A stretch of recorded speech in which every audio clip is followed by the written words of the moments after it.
ஓம் சாந்தி 18/5/2024 காலை முரளி. ஓம் சாந்தி. பாப்தாதா மதுபன். சிவபாபா பிரம்மா உடலில் அவதரித்து நமக்கு ஆசிரியராகி பாடம் எடுக்க வந்திருக்கின்றார். நாம் எல்லாம் இறை மாணவர்கள். இன்றைய ஞான முரளியை அவருடைய கமலவாய் மூலமாக நம்ம கேட்கலாம்.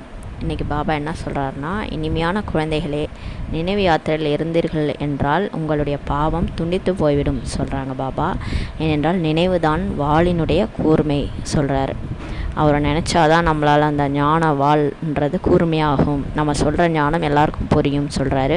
இதில் தன்னைத்தானே ஏமாற்றி கொள்ள வேண்டாம் சொல்லி பாபா சொல்கிறாரு. நம்ம சரியாக தான் இருக்கிறோம், நம்ம கரெக்டாக தான் இருக்கோம் அப்படின்ட்டு நம்மளே ஏமாற்றிக்கக்கூடாது சொல்லி சொல்கிறாரு. அவரை அதிகமாக நினைவு செய்யுங்க. சில பேர் நான் பாபா கூட தான் இருக்கேன், பாபாவை நினச்சிட்டு தான் இருக்கான்ட்டு ஏமாற்றிக்கிறாங்கன்னு சொல்கிறாரு. நல்லா செக் பண்ணுங்கன்னு சொல்கிறாரு. கேள்வி: குழந்தைகளின் நடவடிக்கையை மாற்றிக்கொள்ள பாபா எந்த ஒரு வழியை கூறுகின்றார்? பதில் சொல்கிறாங்க பாபா. குழந்தைகளே, தன்னுடைய உண்மையிலும் உண்மையான சார்ட் வைங்கள். சார்ட் வைப்பதனால தான் நடவடிக்கையில் மாற்றம் ஏற்படும். முழு நாளிலும் நம்முடைய நடவடிக்கை எவ்வாறு இருந்தது என்பதை பார்க்கணும்.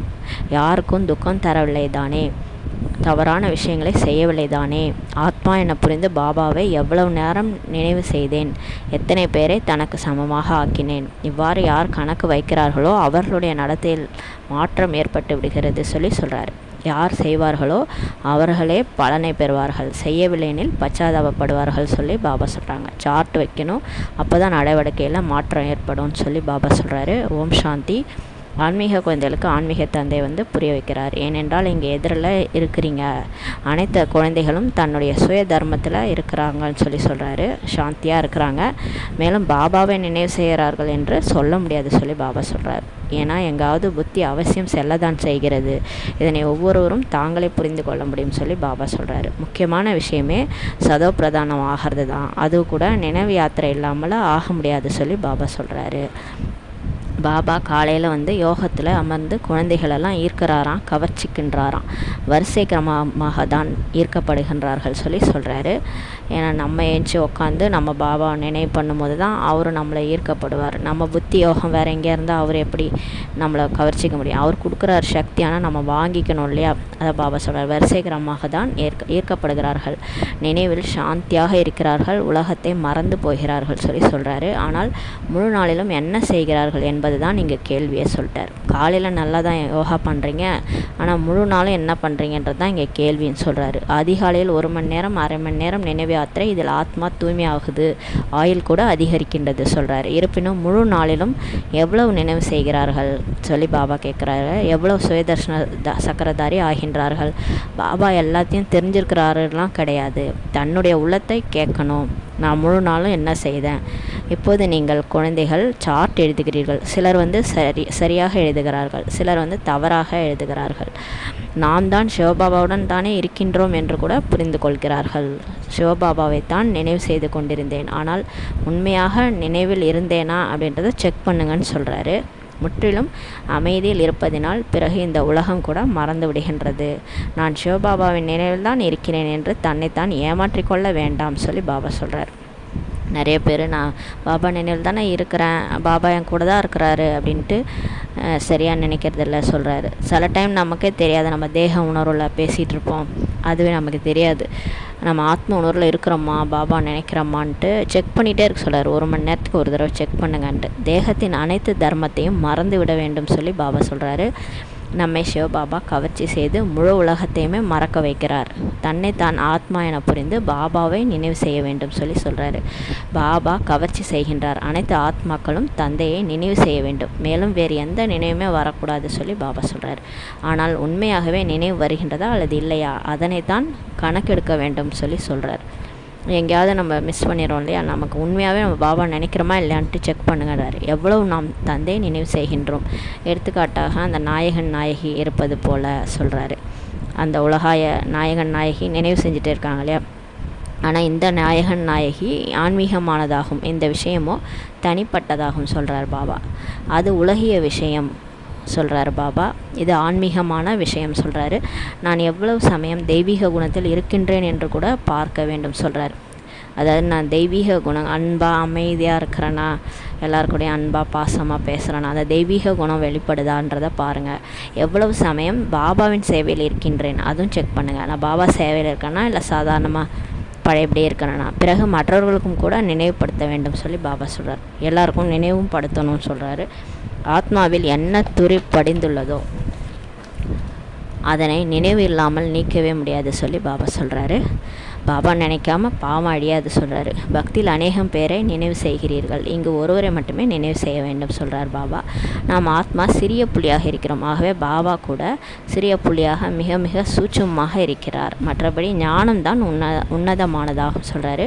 ஸ்ரீலக்ஷ்மி நாராயணன் ஆக வேண்டும். விஸ்வத்தின் எஜமானன் ஆவது சித்தி வீட்டுக்கு போவது மாதிரி கிடையாது சொல்கிறார் பாபா. பாபா சொல்கிறாரு, தன்னைத்தான் அதிமேதாவியாக எல்லாம் தெரிந்தவர் என்று புரிந்து கொண்டு ஏமாற்றிக்கொள்ள வேண்டாம் சொல்லி பாபா சொல்கிறார். தன்னிடமே கேளுங்கள்.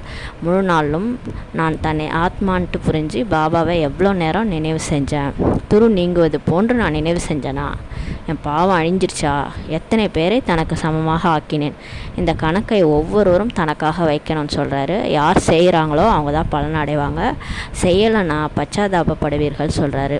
நம்முடைய நடத்தை முழு நாளும் எவ்வாறு இருக்குது என்பதை பார்க்க வேண்டும்.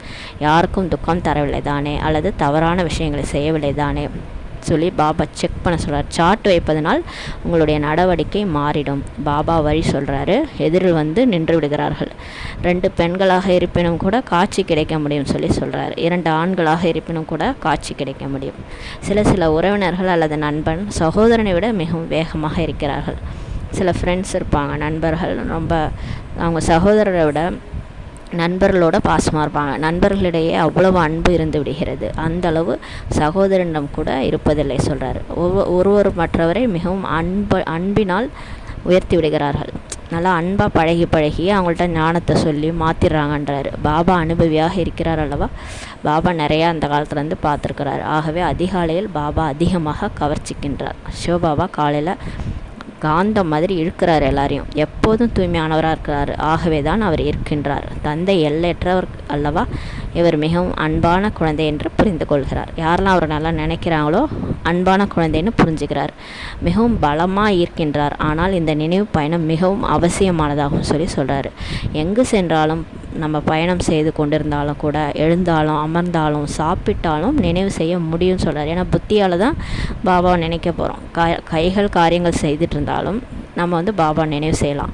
நாயகன் நாயகி எங்கிருந்தாலும் நினைவு செய்கிறார்கள் இல்லையா. அந்த மாதிரி தான் இது கூட அப்படி தான். பாபாவை என்ன பண்ணிகிட்டு இருந்தாலும் எங்கே இருந்தாலும் நினைவு செய்யலாம்னு சொல்கிறாரு. பாபாவை மட்டுமே நினைவு செய்ய வேண்டும். இல்லையெனில் விக்ரமம் எப்படி விநாசமாகும்?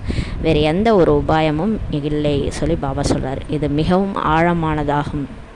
கத்தியின் கூர்மை செல்ல வேண்டியதாக உள்ளது. இப்போ கத்தி கூர்மை இருந்தால் தானே அது வெட்டும். அது மாதிரி நினைவு தான் ஞான வாளினுடைய கூர்மையாகும் சொல்கிறார். நீங்கள் பாபா நல்லா நினச்சாதான் நீங்கள் சொல்கிற ஞானம் மற்றவங்க போய் புரியுன்றாரு. அடிக்கடி கூறுகிறீர்கள், நினைவே மறந்து போய்விடுகின்றது. வாள் என்று ஏன் கூறுகிறீர்கள் சொல்லி பாபா சொல்கிறார். ஏனென்றால் இதனால் பாவம் துண்டிக்கப்படும். ஏன் இதை வாள்னு சொல்கிறோன்னா, நினைவுன்றது வாள் மாதிரி. அது நம்ம இதை என்ன பண்ணிடுது, பாவத்தை துண்டிக்கப்படுதுன்னு சொல்லி சொல்கிறார். நீங்கள் பாவனம் ஆவீர்கள். இது மிகவும் கூர்மையானதாகும் சொல்லி பாபா சொல்கிறாரு. எவ்வாறு அவர்கள் நெருப்பை தாண்டி போகிறார்கள். அந்த நெருப்பெல்லாம் அவங்க மிதிக்கிறாங்க பக்தி மார்க்கத்தில். ஆனால் நமக்கு பாபாவிடம் புத்தியோகம் சென்று விடுகிறது சொல்லி சொல்கிறாரு. பாபா வந்திருக்கிறார், இங்கே நமக்கு ஆஸ்தியை தருகின்றார். மேலேருந்து கொடுக்கறது இல்லை ஆஸ்தி, கீழே சாதாரணமான உடலில் வரேன்னு சொல்லி சொல்கிறார். நீங்கள் தெரிந்திருக்கிறீர்கள், பாபா மேலிருந்து கீழே வந்திருக்கிறார். சைத்தன்யமான வைரம் இந்த பிரம்மா பாபா உடலில் அமர்ந்திருக்கிறார். நாம் பாபாவின் முன்பு அமர்ந்திருக்கிறோம் என்ற இதில் குஷி அடைந்து விட வேண்டாம். இதனை பாபா தெரிந்திருக்கிறார், மிகவும் ஈர்க்கின்றார். ஆனால் இவையெல்லாம் வெறும் அரை மணி நேரம் 3/4 மணி நேரத்திற்கு மட்டுமே சொல்லி பாபா சொல்கிறார். மற்றபடி முழு நாளும் வேஸ்ட்டாக இழக்கிறீங்கன்னு சொல்லி பாபா சொல்கிறார். அதில் என்ன லாபம் இருக்குதுன்னு சொல்லி கேட்குறாரு. குழந்தைகள் தன்னுடைய சார்ட்டின் மீது கவனம் வைக்கணும்.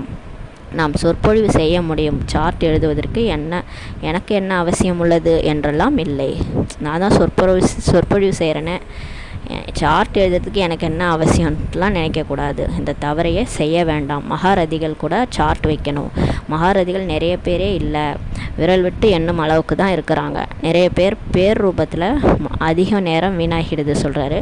லட்சியம் மிகவும் உயர்வானதாகும் சொல்லி பாபா சொல்கிறாரு. பாபா அனைவற்றையும் புரிய வைத்து விடுகின்றார். பாபா எல்லா ஞான பாயிண்ட் எல்லாத்தையும் புரிய வைக்கிறார். ஆகையால் எந்த ஒரு மாணவரும் பாபா இந்த கருத்தை புரிய வைக்கவில்லையே என எண்ண முடியாது சொல்கிறார். எல்லாத்தையும் பாபா சொல்லிடுறாரு, சொல்லாத விஷயமே இல்லைன்னு சொல்கிறாரு. நினைவு மற்றும் சிருஷ்டி சக்கரத்தின் ஞானம் இது முக்கியமானதாகும் சொல்லி சொல்கிறாரு. இந்த சிருஷ்டி சக்கரத்தின் 84 ஜென்மத்தை பற்றி குழந்தைகளாகிய உங்களை தவிர யாருமே தெரிஞ்சு இருக்கவில்லை. வைராக்கியம் கூட உங்களுக்கு வருது, நீங்கள் தெரிஞ்சுக்கிறீங்க. இப்போ இது மரண உலகம் வசிப்பதற்காக அல்ல, செல்வதற்கு முன் நம் தூய்மையாக வேண்டும். தெய்வீக குணம் கூட அவசியம் வேண்டும். வரிசை கிரமமாக தான் மாலையில் வரணும் சொல்கிறாரு. பிறகு வரிசைப்படி ராஜ்யத்தில் வருவீங்க. பின்பு வரிசைக்கரமாக உங்களுக்கு கூட பூஜை நடைபெறுது சொல்கிறாரு. அநேக தேவதைகளுக்கு கூட பூஜை நடைபெறுகிறது. என்னென்ன பெயர் வைக்கிறார்கள். சண்டிகா தேவிக்கு கூட விழா நடைபெறுகிறது. அந்த சண்டிகா தேவி யாருன்னா, யார் நினைவின் கணக்கை வைப்பதில்லையோ அவர்கள் மாறுவதே இல்லை. அப்போது தான் கூறப்படுகிறது இவர் சண்டிகையாக இருக்கிறார் சொல்லி பாபா சொல்கிறாரு.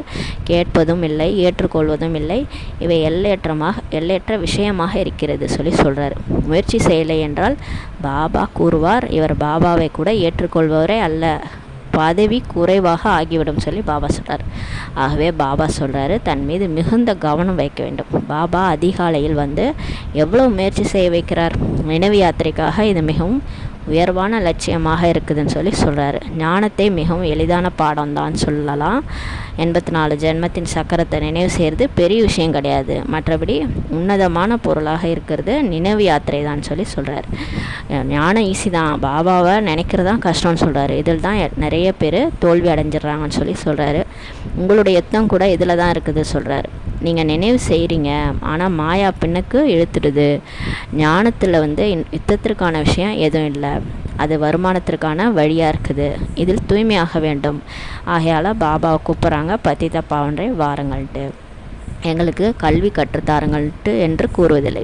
அவர் வந்து எங்களுக்கு சொல்லித்தாங்கன்னு கூப்பிட்றதில்லை, யாரும் தூய்மையாக்குங்கள் தான் கூப்பிட்றாங்க. ஆகையால் இந்த கருத்துக்கள் அனைத்தையும் புத்தியில் வைக்க வேண்டும் சொல்லி பாபா சொல்கிறாரு. முழுமையாக ராஜயோகி ஆக வேண்டும் சொல்லி பாபா சொல்கிறாரு. ஞானம் மிகவும் எளிதானதாகவும் மிகவும் யுக்தியாக புரிய வைக்க வேண்டியதாக உள்ளது, அவ்வளவுதான் சொல்லி சொல்கிறாரு. வார்த்தையில் மிகவும் இனிமையாக இருக்க வேண்டும். ஞானத்தை இனிமையாக புரிய வச்சிங்கன்னா எல்லாம் புரிஞ்சுக்குவாங்கன்றாரு. உங்களுக்கு இந்த ஞானம் கிடைக்கின்றது, அதுவும் கர்மத்தின் அனுசாரமாக தான் கிடைச்சிருக்கு சொல்லலான்றாரு. ஆரம்பத்திலேருந்து இறுதி வரை பக்தி செய்திருக்கிறீர்கள் எனில் நல்ல கர்மத்தை செய்திருக்கிறீர்கள்ன்ட்டு பாபா சொல்கிறாரு. ஆகையால் தான் சிவபாபா நல்ல விதமாக வந்து புரிய வைக்கிறாரு. எவ்வளவு அதிகமாக பக்தி செய்திருக்கிறீர்கள். சிவபாபா திருப்தி ஆயிட்டாரு பக்தியில். ஆகவே இப்போது கூட ஞானத்தை சீக்கிரமாக எடுத்துக்குவாங்க. யார் அதிக பக்தி செஞ்சாங்களோ ஞானத்தை சீக்கிரமாக எடுத்துக்குவாங்கன்னு சொல்கிறாரு. மகாரதியின் புத்தியில் கருத்துக்கள் எப்பொழுதும் இருக்கும். எழுதி கொண்டே இருந்தீங்கன்னா நல்ல நல்ல கருத்துக்கள் தரம் பிரித்து எடுத்து வைத்து கொள்ளலாம் சொல்கிறாரு. கருத்துக்களை எடை போட்டு பாருங்கள். ஆனால் இப்படிப்பட்ட முயற்சியை யாருமே செய்யறதில்லை. சிரமப்பட்டு ஒரு சிலர் தான் குறிப்பெடுத்து கொள்கிறார்கள். மேலும் நல்ல கருத்துக்களை எடுத்து தனியாக வைத்து கொள்வார்கள் சொல்லி பாபா சொல்கிறாரு. பாபா எப்போதுமே சொல்வாராம், சொற்பொழிவு செய்வதற்கு முன்பு முதல்ல எழுதணும், பின்பு சோதனை செய்யுங்கள் சொல்லி பாபா சொல்கிறாரு. இவ்வாறு முயற்சி செய்யறதில்ல. அனைத்து கருத்துக்களும் யாருக்குமே நினைவில் இருக்கிறதில்ல சொல்லி சொல்கிறாரு. வக்கீல்கள் கூட டைரியில் குறிப்பெடுத்து வச்சுக்கிறாங்க இல்லையா. உங்களுக்கு இது மிகவும் அவசியமாக இருக்குது, நமக்கு கூட அவசியமாக இருக்குது. கருத்துக்கள் பாயிண்ட்ஸ்லாம் எழுதி வைங்க. கருத்துக்களை எழுதிக்கிட்டு பிறகு திரும்ப படிக்கணும்னு சொல்லி சொல்கிறாரு. திருத்தமும் செய்யணும்னு சொல்கிறாரு. இவ்வளவு முயற்சி செய்யலை என்றால் ஆர்வமே ஏற்பட முடியாது சொல்லி பாபா சொல்கிறார். உங்களுடைய புத்தி யோகம் இப்போ வேறு திசையில் அலைஞ்சிக்கிட்டே இருக்குது. மிகவும் குறைவானவர்கள் தான் சரளமாக நடந்துக்கிறாங்கன்னு சொல்கிறாரு. சேவையில் தவிர வேறு ஒன்றுமே புத்தியில் இருப்பதில்லை. சிலர் தான் வந்து இந்த மாதிரி இருக்கிறாங்க, சரளமாக இருக்கிறாங்க. சேவையை தவிர புத்தி வேறு எதுலேயும் போகிறதில்ல. மாலையில் வர வேண்டும்னா முயற்சி செய்யணும்னு சொல்லி சொல்கிறாரு. 108 மணி மாலையில் வரணும்னா முயற்சி செய்யணும். பாபா வழி கூறுகிறார், பின்பு உள்ளத்தில் பதிந்து விடுகிறது. நினைவு இல்லைன்னா அவர்கள் தானே அறிந்து கொள்வார்கள். மற்றபடி தொழில் காரியங்கள் முதலியவை செய்யுங்க, ஆனால் டைரியில் சதா டைரி பையில் வச்சுக்கோங்கன்னு சொல்கிறாரு. நீங்கள் தான் அதிகமாக குறிப்பெடுத்து கொள்ள வேண்டும் சொல்லி சொல்கிறாரு. மம்மா கூட அடிக்கடி அவங்க பாயிண்ட்ஸை குறிப்பெடுத்துட்டு அடிக்கடி அதை படிச்சுட்டு வந்து வேலை செய்வாங்களாம். அந்த மாதிரி நம்மளும் இருக்கணும்னு சொல்கிறாரு பாபா. அலட்சியமாக இருந்தீங்கன்றாலோ, தன்னைத்தான் அதிமேதாவியாக புரிந்து கொண்டீர்கள் என்றாலோ மாயாவும் கூட குறைந்ததே அல்ல சொல்லி பாபா சொல்கிறாரு. தொந்தரவு கொடுத்துட்டே இருக்குமா மாயா. நம்மளை அதிமேதாவே நம்ம புரிஞ்சிட்டோன்னா தான் மாயா வந்து பூந்துரும்னு சொல்கிறாரு. நமக்கு எதுவுமே தெரியாது, பாபா தான் எல்லான்ட்டு நம்ம செவனேன்னு இருந்தோன்னா பாபாவே எல்லாத்தையும் பார்த்துக்குவார். நினைவு மட்டும் அதிகரிக்கணும். பாபா சொல்கிறாரு, லக்ஷ்மி நாராயண் ஆகிறது சித்தி வீட்டுக்கு போகிற மாதிரி கிடையாது. மிகப்பெரிய ராஜ்யமே இப்போ ஸ்தாபனை ஆகிட்டு இருக்குது. கோடியில் சிலர் தான் வெளிப்படுவார்கள் சொல்லி பாபா சொல்கிறாரு. பாபா கூட அதிகாலையில் 2 மணிக்கு எழுதுவார், பிறகு படிப்பார். கருத்துக்கள் மறந்துட்டுச்சுன்னா பின்பு அமர்ந்து படித்து பார்ப்பார். பிரம்மா பாபா உங்களுக்கு புரிய வைப்பதற்காக இந்த மாதிரி செய்வாருன்னு சொல்கிறாரு. ஆகவே தான் புரிய வைக்கப்படுகிறது. நினைவு யாத்திரை இப்போது வரை எந்த அளவு உள்ளது, கர்மாதீத நிலை எந்த அளவிற்கு உள்ளது, இலவசமாக யாரையும் உயர்த்துவதில்லை தானே, மிகவும் முயற்சி உள்ளது சொல்லி பாபா சொல்கிறாரு. கர்மத்தின் சுவை கூட இருக்குது. இப்போ எல்லாருக்குமே தலை மேலே பாவ மூட்டைகளும் இருக்குது. அதனால் அதிகமாக நினைவு செய்ய வேண்டியதாக இருக்குது சொல்லி பாபா சொல்கிறாரு. நல்லது, புரிஞ்சுக்கோங்க. முரளி பிரம்மா பாபா அது கிடையாது, சிவபாபா தான் நடத்துகிறாருன்ட்டுன்னு சொல்கிறாரு. குழந்தைகளுக்கு எப்போதுமே புரிய வைக்கிறது சிவபாபா தான். சிவபாபா உங்களுக்கு சொல்கிறார். சில நேரங்களில் இந்த பிரம்மா கூட பேசுகிறாரு. பாபா முற்றிலும் துல்லியமாக தான் கூறுவார். இவருக்கு முழு நாளும் மிக சிந்திக்க வேண்டியதாக இருக்கின்றது. பல குழந்தைகளின் பொறுப்பு உள்ளது. பிரம்மா பாபா மேலே பல குழந்தைகளுடைய பொறுப்பு இருக்குது சொல்கிறார். குழந்தைகள் நிறைய பேர் ரூபத்தில் மாட்டிக்கொண்டு அலைக்கழப்பது போல ஆகிவிடுகிறார்கள். குழந்தைகளை பற்றிய எண்ணம் கூட பாபாவுக்கு வருது. சில பிகே குழந்தைகள் அவங்களுடைய குழந்தைகளை பற்றி கூட அவங்களுக்கு எண்ணம் வருது. குழந்தைகளுக்காக வீடு கட்டணும், இந்த ஏற்பாடு செய்யணும். இருப்பினும் இவை அனைத்தும் நாடகமாக ட்ராமாவில் இருக்குது சொல்கிறாரு. பாபாவிற்கும் அது நாடகம்தான், இவருக்கு பிரம்மா பாபாவுக்கும் நாடகம்தான், உங்களுக்கும் நாடகம்தான். நாடகப்படி இல்லாமல் எதுவுமே நடைபெற முடியாது சொல்லி சொல்கிறார். அப்போ எது நடந்தாலும் அது நாடகப்படி நடக்குது சொல்லி சொல்கிறாரு. வினாடிக்கு வினாடி நாடகத்தின்படி நடந்து கொண்டே இருக்கின்றது. நாடகத்தை நினைவு செய்வதால் அசைந்து விடக்கூடாது. ஆடாது அசையாது நிலையானவர்களாக இருக்க வேண்டும் சொல்லி பாபா சொல்கிறாரு. புயல் கூட நிறைய வரும். பல குழந்தைகள் உண்மையை சொல்கிறதே இல்லை. மனசில் புயல் வரும், கனவுல கூட நிறைய வருகின்றது சொல்கிறாரு. மாயா தானே, அப்போ வரதான் அப்படி சொல்கிறாரு. இதற்கு முன் வராதவர்களுக்கு கூட வரக்கூடும் சொல்கிறாரு. யாருக்குமே கிடையாது அது மாதிரி கனவு வர்றதில்லை, மனசில் புயல் வரதில்லை அப்படின்லாம் யாருமே இருக்க முடியாது, எல்லாருக்குமே வரும்னு சொல்கிறாரு. பாபா புரிந்து கொள்கிறார். குழந்தைகள் ஆஸ்தியை பெறுவதற்காக நினைவில் முயற்சி செய்ய வேண்டியதாக உள்ளது சொல்கிறார் பாபா. சிலர் முயற்சி செய்து களைப்படைந்து விடுகிறார்கள். நிறைய பேருக்கு களைப்பே வந்துடுது முயற்சி செஞ்சுன்றாரு. லட்சியம் மிகவும் உயர்வானதாக இருக்கிறது. 21 வம்சத்திற்கு உலகத்திற்கே எஜமானராக ஆகின்றீர்கள். ஆகவே முயற்சி செய்ய வேண்டும் அல்லவா சொல்லி பாபா சொல்கிறாரு. இனிமையான தந்தையை நினைவு செய்ய வேண்டியுள்ளது. பாபா நம்மை உலகின் எஜமானர்களாக ஆக்குகின்றார் என்பது உள்ளத்தில் இருக்கின்றது சொல்லி பாபா சொல்கிறாரு. இப்படிப்பட்ட தந்தையை அடிக்கடி நினைவு செய்ய வேண்டும். அனைவரிலும் அன்பானவர் பாபா தான். எல்லாரை விட உலகத்திலே எல்லாரை விட பாருங்கள் அன்பானவர் நம்ம அப்பா தான். இந்த தந்தை அதிசயம் செய்கின்றார். விஸ்வத்தின் ஞானத்தை நமக்கு தருகின்றார். பாபா பாபா பாபா என்று கூறி உள்ளுக்குள் மகிமை பாடணும். யார் நினைவு செய்து கொண்டே இருப்பார்களோ அவர்களுக்கு பாபாவின் ஈர்ப்பு ஏற்படுகின்றது. இங்கு வருவதே பாபாவிடம் புத்துணர்ச்சி அடைவதற்காக தான் சொல்லி பாபா சொல்கிறார். ஆகையால் பாபா புரிய வைக்கிறாரு. இனிமையான குழந்தைகளே, தவறு செய்யாதீங்க. பாபா பார்க்கின்றார். எல்லா சென்டர்லேருந்தும் வர்றாங்க இல்லையா, எந்த அளவுக்கு குஷி அவர்களிடம் இருக்குது அப்படின்னு பார்க்குறாராம் பாபா. கேட்கின்றேன், பாபா சோதனை செய்கின்றார் அல்லவா, முகத்தை பார்க்கின்றார். பாபாவிடம் எவ்வளவு அன்பு இருக்குது சொல்லி பார்க்குறாரு. பாபாவிற்கு எதிரில் வருகிறீர்கள் என்றால் பாபா ஈர்க்கவும் செய்கின்றார், புத்துணர்ச்சி கொடுக்குறார் பாபா. இங்கே அமர்ந்து இருக்கும்போது அனைத்தும் மறந்து போய்விடுகின்றது. பாபாவை தவிர வேறு ஒன்றும் இல்லை. முழு உலகத்தையும் மறந்து போய்விட நேரிடுகின்றது. சென்ட்ரலில் வந்தால், மதுபனில் வந்தால் எல்லாமே மறந்துடுது இல்லையா, அதான் சொல்கிறார். அந்த நிலை மிகவும் இனிமையானதாக அலௌகீகமாக இருக்கின்றது சொல்லி பாபா சொல்கிறார். பாபாவின் நினைவில் அமர்ந்தவுடன் அன்பு கண்ணீரே வருகின்றது.